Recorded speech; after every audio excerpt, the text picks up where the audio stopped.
welcome to Travel with Ketan with me, Ketan Joshi, biker, backpacker, and travel writer. As you know, I am the author of the Three Men on Motorcycle series, and we'll be doing a reading of the second book in the series, which is Three Men Ride Again, The Amigos Ride to Spiti. This book is the story of our awesome ride in the Spiti Valley along the Hindustan-Tibet Road onto Spiti Valley, across Kunzum Pass, and into Manali. So join us now for Chapter 6, Chandigarh to Shimla.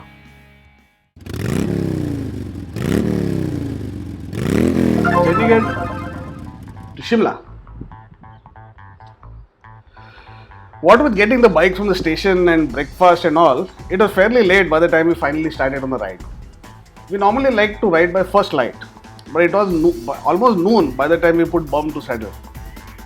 Paji shouted out last minute instructions. The Chandigarh cops are crazy. We should not rev too loud or cut lanes or toot horn or put on headlights, etc. etc. And his voice was too faint to hear. Chandigarh cops are crazy. They are very strict indeed. I remember back in the day when people used to use LPG cylinders, the one intended for home use in cars because they are cheaper than petrol. This was illegal because then the gas cylinders were subsidized by the government and they were not permitted to be used in cars. But you cannot tell from outside obviously whether the car is using petrol or LPG because the cylinder is concealed in the boot. So what did the cops do? What? They had dogs trained to sniff out LPG. The people are so pissed. Earlier you were only worried about the dogs because they might piss on your tires. Now the dog will not only piss on it, it will also rat you out to the cops. And you call them man's best friend. Adi was extremely nervous. Ooh, my noisy exhaust.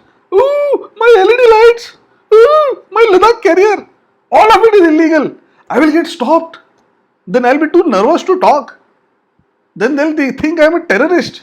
Then they'll arrest me. Then they'll give me the 3rd degree. Then put me in jail. And who will take care of my bike, my beloved bike, my lovely bike? Ooh. Obviously nothing such happened. No such thing happened. And soon we are out of the city and on the Shimla highway. Ha! Take that, you cretinous cops. It was just about a 100-kilometer run from Chandigarh to Shimla. I was not really worried about the lateness of the day. It's supposed to be a spanking new 4-lane toll highway and the journey shouldn't take more than a couple of hours or so. Not. Traffic! Traffic! I couldn't believe my eyes. It was the mother of all traffic jams. The bloody fancy new 4-lane highway was utterly screwed with traffic. I was shocked. As far as the eye could see, the unbroken line of cars, buses, trucks, SUVs, vehicles of every description. All full of unhappy, frustrated people thinking black thoughts. The traffic was at a standstill. And when it moved at the slow pace of an arthritic tortoise with blisters on all 4 feet. The jam was as bad as the worst of all jams in Mumbai. And this was supposed to be a bloody 4-lane national highway. And this is India. So people don't sit quietly in a lane. They honked and raved and and poo and tried to cut lanes and rev the car and ranted and gesticulated. This managed to mess up the traffic even more until there was a solid mass of steel and pollution. And because the road was uphill, they had to keep revving and keep it in half clutch and bottom gear. And this was burning up the engines. It was a huge mess. And shit, I thought, there must be a major accident somewhere up the road. And then I remembered, this is the beginning of a long weekend.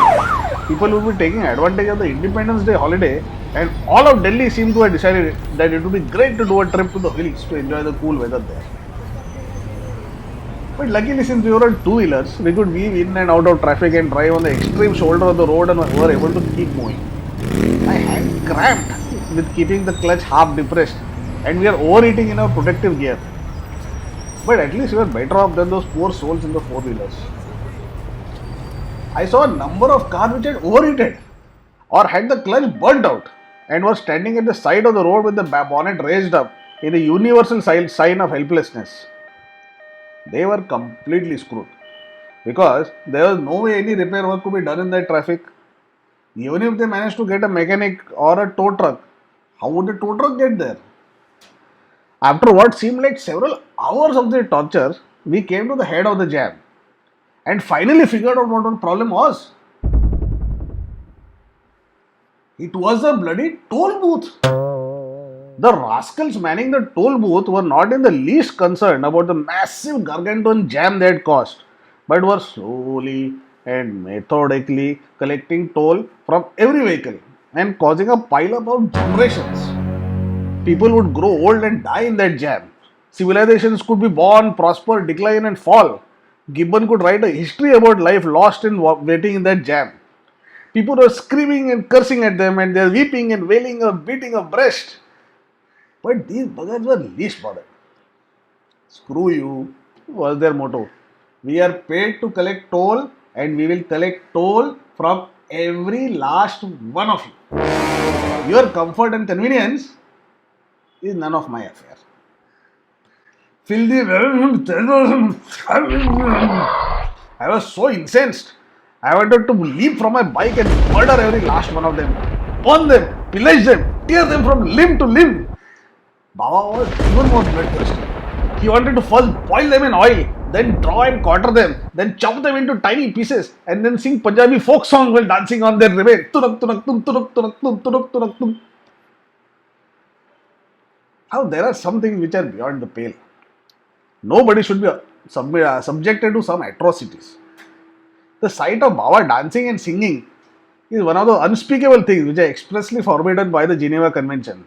No, really, it's written there. Baba will not stand, dance, or sing. So I dissuaded him from doing so, and we zoomed off, leaving that cursed toll naka behind. I kept hoping to hear the sounds of screaming and burning as some aggravated Sardar beat up that toll guy, but no such luck. Hey, NHAI person in charge of that toll booth. Screw you! Rot in hell! The road was clear after that, and we zoomed off and were soon within hailing distance of Shimla. Shimla town has a short but very interesting history. It's a relatively new town. It was created by the British from scratch as a hill station, a place to escape to from the burning heat of the Indian summers. It was a tiny little village in the middle of nowhere until that area was discovered by British officials in the 1800s. Before that, they used to go all the way to Murree, which is now in Pakistan, for the summers. But this was closer to the mainland and cheaper too. They quickly built up a settlement there, and soon it became more and more popular as the Brits wanted a nice, cool place to rest in the hot summer after looting the Indians all through winter and spring. The place really rocketed when the Viceroy of India also liked the place and decided to make it the summer capital of India. Just think of the word summer capital for a minute. The Viceregal Court was headquartered in Calcutta, 1,000 miles away. In those days of horses and elephants and rudimentary roads, that idiot Viceroy used to move the entire court, files, clerks, officers, furniture, everything, twice a year, 1,000 miles away. Hear that again, 1,000 miles away on foot, just because he wanted to hang out in a cool place. And we complain about wasteful government spending today. Since the Viceroy was as high as God in India, everybody used to move to Shimla to be near the center of things. They built bazaars and roads and even a beautiful hill railway, the Kalka Shimla railway, to make it easier to get to that place. It was scrambling through narrow and dangerous hill roads. In fact, you can check out another book of mine called One Man Goes on a Bus for a detailed history of the Kalka Shimla railway. It is an interesting point that till that point in history, all the various rulers of India, the local Indians, the guys who came in, the Turkic rulers, the Muslims, the Mughals, they all used to sit phlegmatically in their capitals and suffer the summers along with their subjects. Only the British developed hill stations all across the country and retired there for the summers, leaving the locals to Shimla, Mussoorie, Nainital, Darjeeling, Ooty, Lonavala, Matheran, Mahabaleshwar. Many such hill towns sprang up out of this.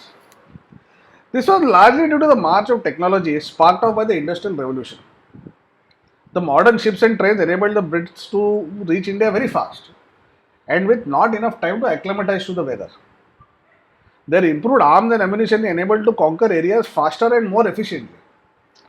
Improved construction and road building technologies enabled them to level mountains and create towns in previously inaccessible areas. Improved communications like the telegraph and mail system enabled them to transmit messages and keep in touch and govern easily. And improved transport systems like steamships, trains, and roads enabled people to reach the hill station easily. This led to the creation of hill stations as a valid place to stay in and govern from. But it is also interesting to note that it is the continued march of technology that resulted in the irrelevance and marginalization of hill stations in the future. And that was basically the development and spread of electricity. After the emergence of electricity and machines like electric fans, ice machines, and air conditioners, there was no need for summer capitals. You could enjoy hill station weather in your own home and office at the touch of a button. There is no need for the huge expense and dislocation of moving with bag and baggage and hangers on and servants and files and horses and elephants and giant paraphernalia.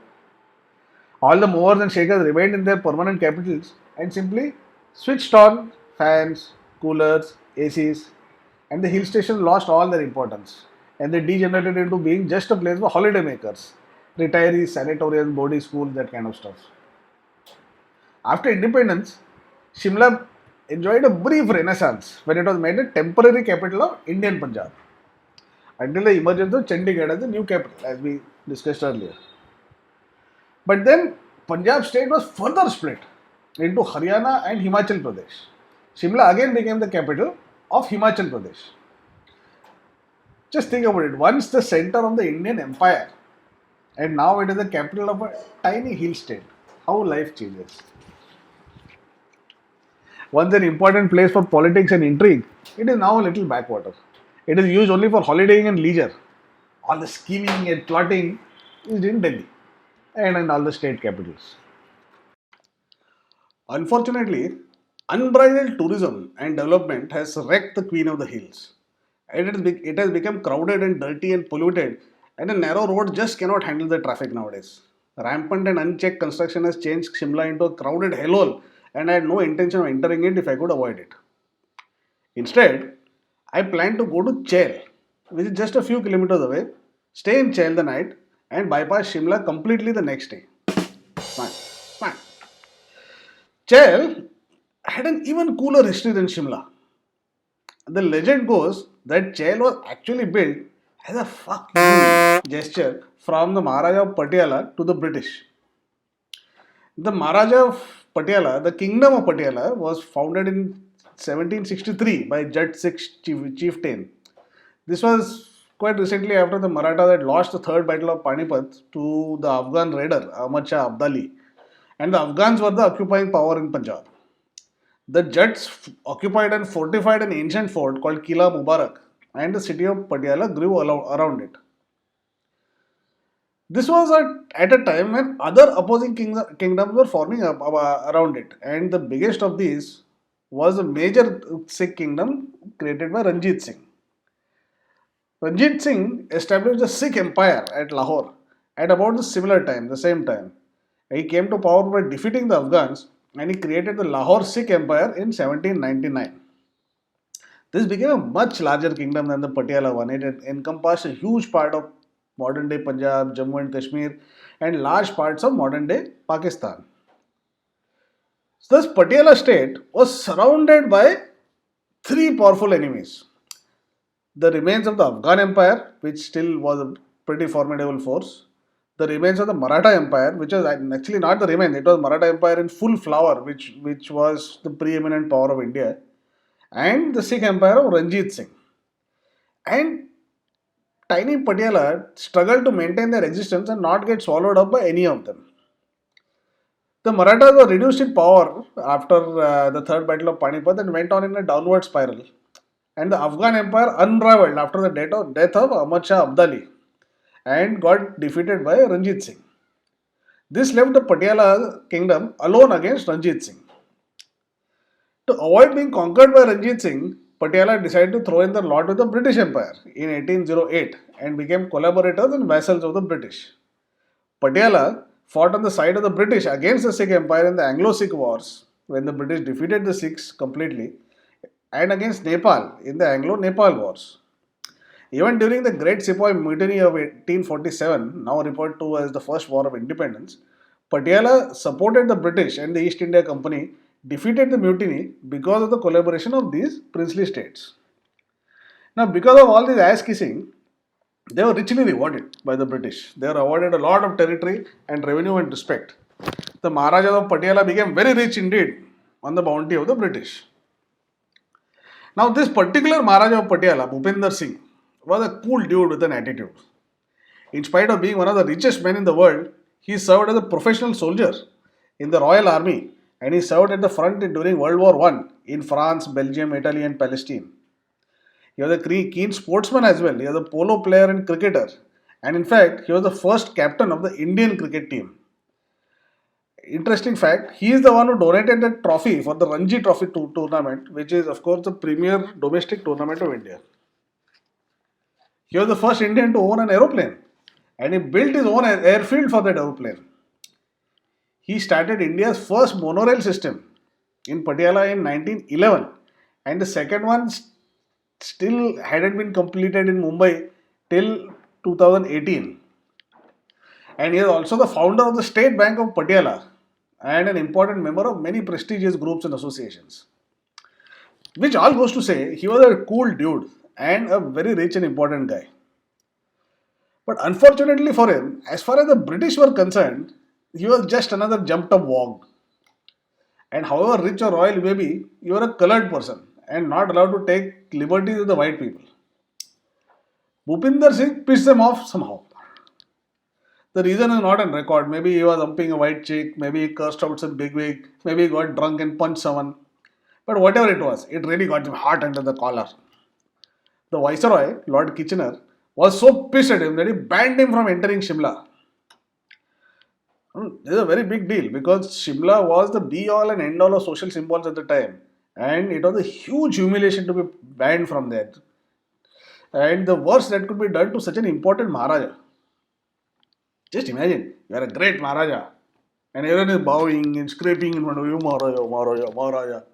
And some Johnny at the gates of Shimla tells you, hey, fuck off, chum. His name doesn't want your kind of luck. Turn around, piche mode, get lost. Instead of getting all sad, I'm sorry, Bhupinder Singh said, fuck you, Kitchener. I will build my own hill station. And Chail was born. Bhupinder Singh built such a huge palace at Chail and threw such lavish parties that people should desert Shimla and flock to his parties at Chail. Now that story really appealed to me. And I suggested to these two guys we should go to Chail and stay there instead of Shimla. Baba was okay with anything and Adi just twisted his throttle. And he wanted perpetual motion. Gotta keep moving. Go anywhere but keep moving. The road to Chail was really charming with pine forests on both sides and I enjoyed that ride thoroughly. After the hellish experience on that stupid highway, it was like a balm to the soul. The thumbs of our bike created a lovely symphony as we rode through the winding path to the trees and soon we were at Chail. Chail has various attractions. The Chail Palace, the Chail Gurudwara, the military school, the world's highest cricket ground apparently. Unfortunately, it was getting dark and most of this would not be visible. The only thing to visit for us was the Chail Palace, so we went there. The palace is now a hotel. It's a government-run hotel managed by the Himachal Pradesh Tourism Development Center and it was chock-a-block with tourists, Indian tourists. We had some evening tea there, but the quality of the food and the service were nothing to get too excited about. The place didn't have too much in the way of visual appeal really and it didn't excite me much. Staying there was out of the question. The booking guy just laughed at me, loser, when I inquired about accommodation. All sold out months before, sir, he told me indulgently. It was late evening now and darkness was falling. We set out on the bikes and looked for a hotel. We were strangely choosy at first. We saw a few hotels there, here and there, but it turned our nose at them. Too small. It's got a tin roof. Gee, how, yeah, tin roofs. I don't like the face of that guy standing there in front of the hotel. And suddenly we are out of Chinatown. Nothing to see except open road. That is to say, if there was anything, any light, there would have been nothing to see. But as it was, there was only inky blackness. And to add to the happiness, it began to rain. Our fancy riding jackets and riding pants had separate rainproof layers. And so with a disdainful smirk at the rain, we stopped and put them on. A fig for the rain, we said. Cha, pa, poo. There is nothing called bad weather. There is only bad gear. True? Correct. You know it, man. Blow wind and crack your cheeks, I said, getting all Shakespearean. Wasted on these guys, of course. They heard me in silence and considered what I said.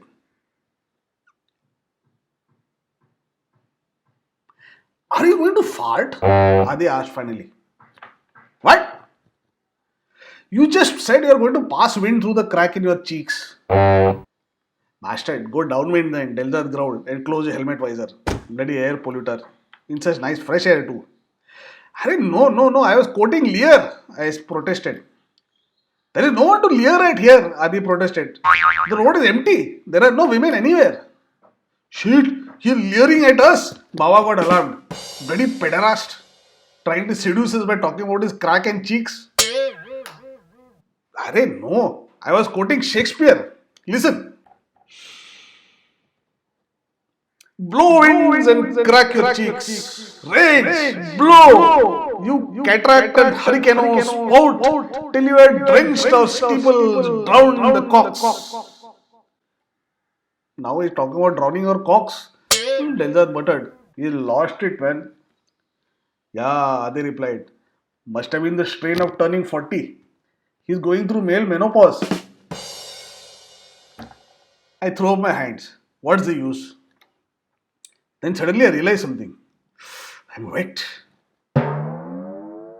First he talks about his crack, then about cocks, now he says he's wet. Adi muttered to Delzad.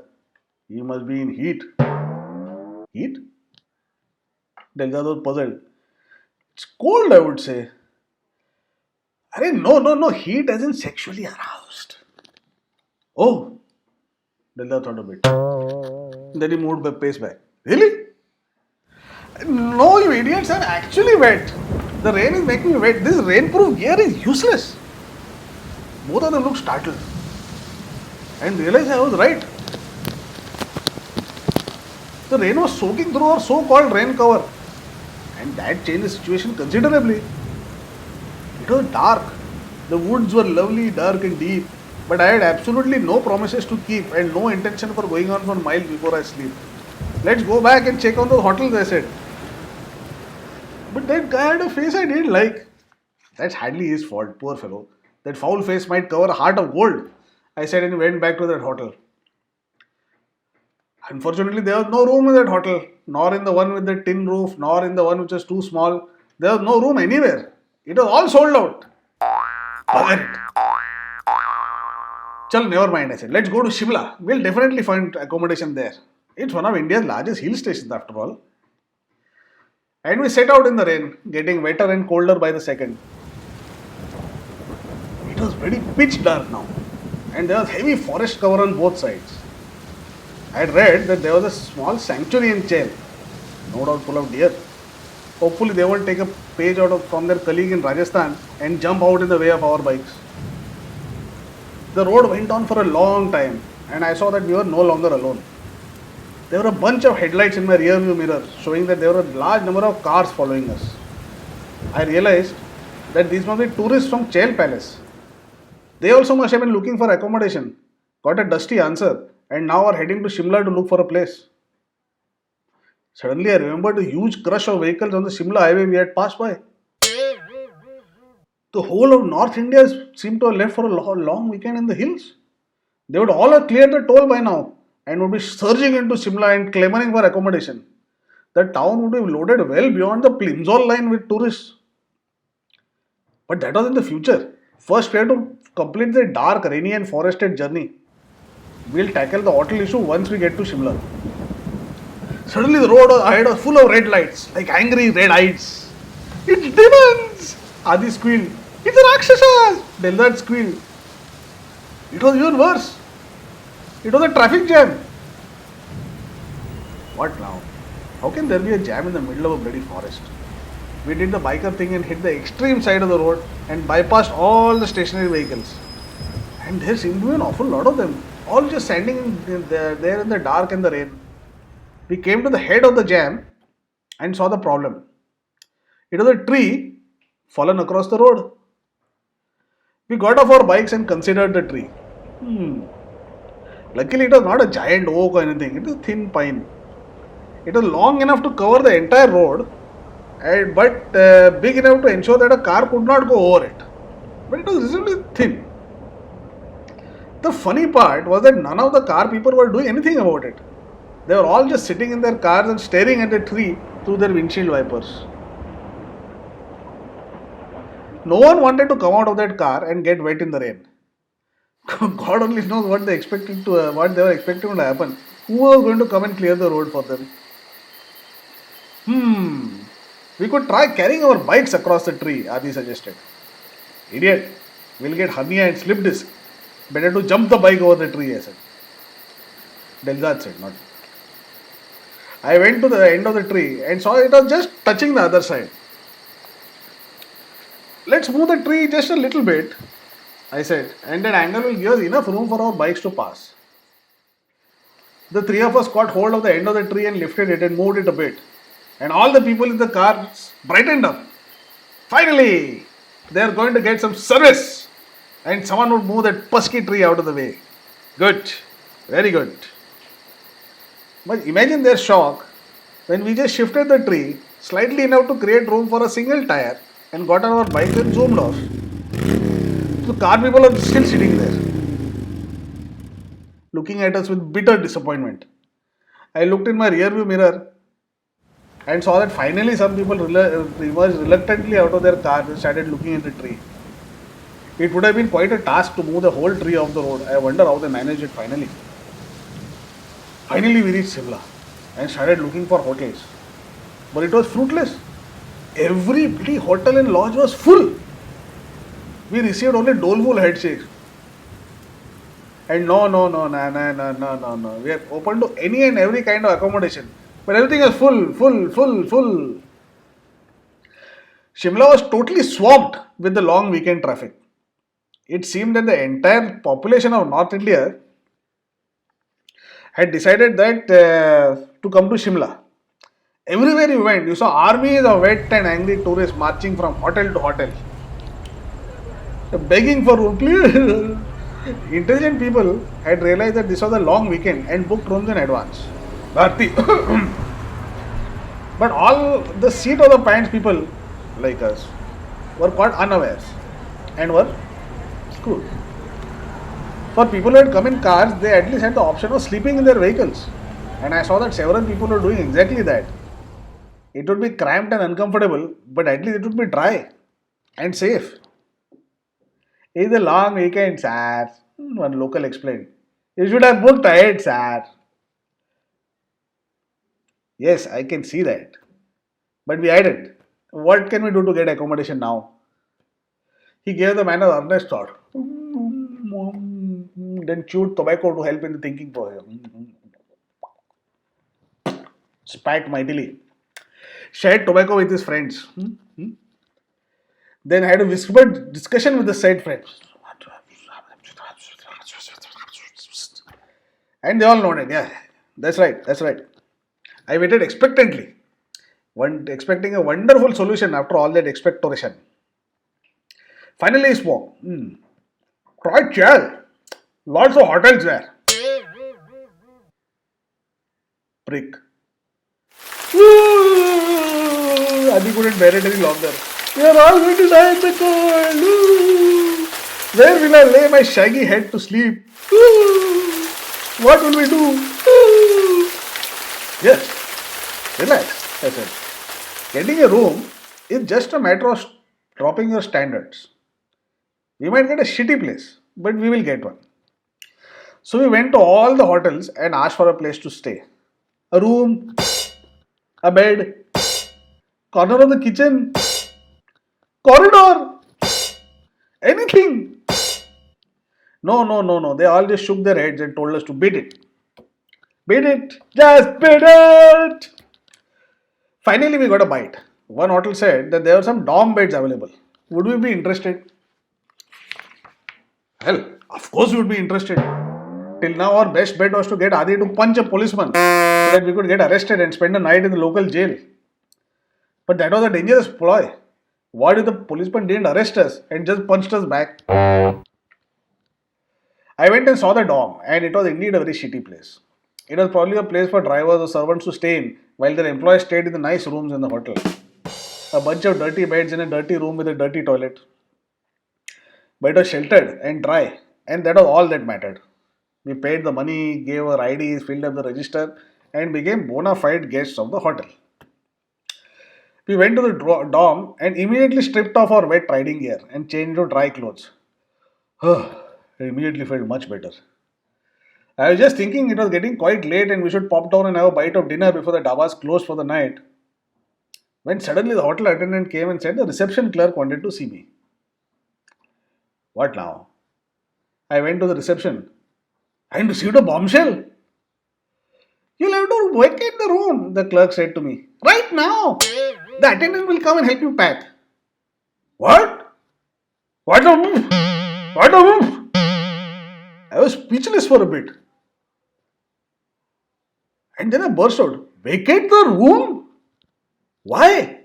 What are you talking about? I'm sorry, sir, but our boss had promised the dorm bed to a bunch of army people. So we people have to clear out.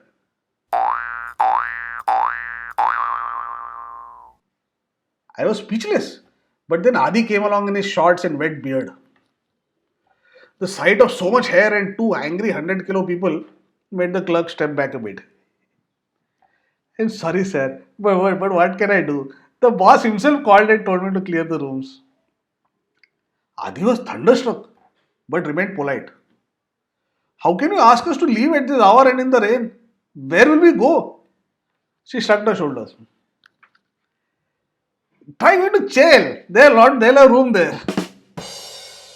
That was exactly the wrong thing to say at the wrong time. Because Delzad had just come down. And hearing the word jail made his blood boil. What's the problem? He said, looking at our angry faces. And now the receptionist was totally on the back foot. There were now 3 angry 100-kilo people in front of her.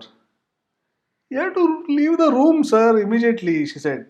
She trailed off and backed off from the desk as Bawa came and put his hand on the counter. He was going red in the face. And his nose was shining like a beacon. What? हम तो सिर्फ sorry बोल सकते हैं, sir. We can only say sorry, she squeaked as she looked at his bloodshot eyes. Del seemed to grow in size and menace like the Balrog from Lord of the Rings. His eyes flashed fire. His hair curled and uncurled, and his teeth seemed to lengthen and become long pointed fangs. It seemed that horns would sprout from his head in seconds, and he would soon be jumping across the table and taking a bite out of her leg. Sorry? Are you crazy or what? Are you running a hotel or a farmhouse? He was absolutely enraged. I was fascinated. It was like watching Bharti in action. The receptionist quailed and sagged in front of his fury. We are official guests here. We have paid the fees and written our names in the register. We are not leaving. Do you understand? But the boss, sir, the army people, she squeaked. Delzad shook his head. Find us an alternative. Else we are not leaving. Tell your boss said we'll file a police complaint. But sir, what? It's late at night. You know all the hotels are full and it's cold and rainy. Where do you expect us to go? I don't care if you're sorry. We are not leaving unless you find us an alternative. Fascinating. I say the same thing. And she brushed me off. Baba says it and she trembles and agrees. they don't get no respect. They spoke to their boss and finally came out with a solution. They had a hall upstairs, which they used to hire out for functions, and we could spend the night there. We went up and saw it, and it was great. It was a large, clean, dry place with ample space for us. And there were several bathrooms as well.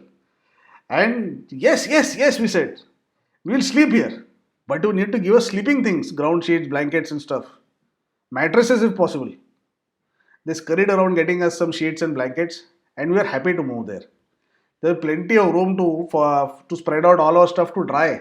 It was not smelly and stinky like that dorm, and it was a great improvement over that dorm. All's well that ends well, thank God. Mightily relieved, we went down for a bite of dinner and found a little dhaba just across the road. The dhaba might have been tiny, but the food was first class. It was a simple meal of roti, vegetable, dal, and rice, but made fresh and piping hot in front of you. And unlimited. Eat as much as you like. That simple hot food was like a bit of heaven in my mouth after that long and tiring day. And we ate and ate and ate until we could eat no more. The dhaba guy was so happy seeing us enjoy his food that he urged us to eat some more. Sir, have one more roti, have some more rice, until we had to beg off.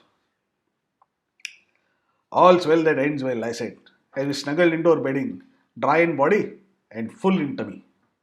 What else does one need? Yes, indeed, Dell said. Just remember that you are in a shared dorm, so don't blow wind and burst your cheeks. And don't wet our cocks either, Adi chimed in.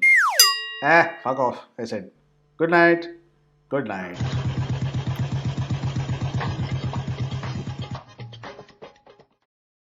And that's it for this episode, folks. Thanks for listening. I hope you enjoyed it. Stay tuned for the next episode as we move from Shimla to Sangla. If you have not seen the other episodes, please check them out. It will give you a nice view into what's happening in the book. And do subscribe so that you can stay in touch with the future chapters. Subscribe, press that bell icon so that you will be notified of all future video uploads. Check out my website www.ketanjoshi.net where you can see a listing of all my books, photographies, blog and podcast. In case you would prefer to have this kind of stories in just an audio form so you can listen to it while doing driving, jogging, walking, running, whatever, you can check out my podcast. Link is down below. And that's about it. Stay tuned for the next episode, Shimla to Sangla. Cheers. One last thing. Would you like to have a free copy of this book? Click on the link below.